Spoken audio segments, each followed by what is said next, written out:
நாளை என்றும் நம் கையில் இல்லை, நாம் யாவும் தேவன் கை பொம்மைகளே. என்றால் கூட போராடு நண்பா, என்றைக்கும் தோற்காது உண்மைகளே. செங்கோட்டை பொன்னில்லாமல் ஓடு, கோடு தேடி வரும் உங்கள் வாழ்வு. டேய் மச்சான், நான் யூடியூப்ல வீடியோ போட்டிருக்கேன், எப்படி இருக்குன்னு பார்த்து சொல்றா. பார்த்தேன், ஒரு வீடியோவும் நல்லா இல்ல. நீ என்ன எதுக்குடா வீடியோ பண்ற? உன்னெல்லாம் யூடியூபர்னு சொல்றதுக்கே கேவலமா இருக்குடா.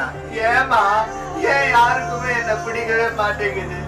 ஏன் என்னால எதுவுமே சாதிக்க முடியாதா? அழாதடா கண்ணா, ஒரு நாள் இல்ல ஒரு நாள் நீ கண்டிப்பா சாதிப்ப.